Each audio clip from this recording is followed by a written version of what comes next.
Well, I read that this was the toughest assignment you ever took on. Yeah. Why? I think a lot of it was just the scope of the area and the landscape. It's so wild and remote that a lot of the planning that goes in is preparing for what ifs and maybes. And then, so there's a lot of back work that goes in just to get there. And plus you're shooting on the escarpment, so you're going in and out of Lesotho in South Africa consistently. Yeah. So logistically, there's a lot of permits that you have to get. You're in a lot of wildlife areas.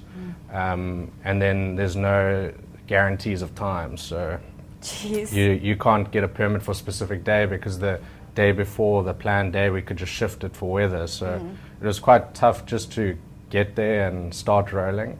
And then when you're shooting, we shot some prep stuff before, but then on the actual principal shoot, we shot for about 6 days before, and then we needed to get a lot of footage just to showcase the berg, because once you get onto the escarpment, it's quite flat and rolling hills. It's not flat, but Right, I was like, no. It's not as dramatic as the edge. When you see the edge of that wall, it's quite a dramatic thing. We really wanted to show people that, to get a sense of the scale and how high and big it is. So we filmed with Ryan and Reno for about 4 or 5 days. And I think that was quite tough for them because they were trying to prepare to run across the berg. And we were filming quite a big quantity of shooting in the week before. Jeez. So there's quite a bit of a balancing act that goes on. And then the really hard part of making film is once you've got all your footage and you're going to post. So post was about a 2-month process. Wow.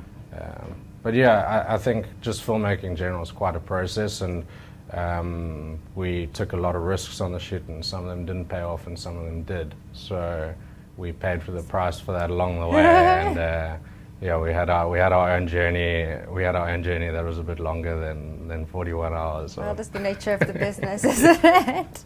Now, Reno, what was the most challenging part of running the Berg? I think for me, Ryan Sands is my absolute hero. So my biggest challenge is really just to run with him. I mean, I met him just over a year ago, and I literally to actually just bridge that gap of taking on the challenge. I think firstly just to step in and say, cool, let's try this. That was a big challenge, and the fear of disappointing him. Ryan for us in South Africa is such an example of what you can achieve. And it's easy to say it. It's easy to say, oh, let's go for it, anything is possible. But then to actually do it and run with Ryan was a big challenge. And then also the navigation. That was a big part of my responsibility, to make sure that it's one thing to run fast, but it's ideal to run in the right direction. So that was a big thing, because it's easy in the first 24 hours. But when you get mentally tired after 30 hours, it's not that easy to keep going in the right direction. So I would say navigation. So I think Reno's being modest though, because to understand what he's saying, there's no trail or no paths. There's just constant shrubbery and rocks where they're running, and you can't actually, even if you're running just free without carrying anything, you can't run smoothly. You'll trip and fall. You'll probably twist an ankle as it is. And Reno ran for the entire time looking at a GPS, watching the route they were going. So he was consistently tripping and falling over rocks, getting up, carrying on. So I think he's being very modest. Yeah, you are being very modest.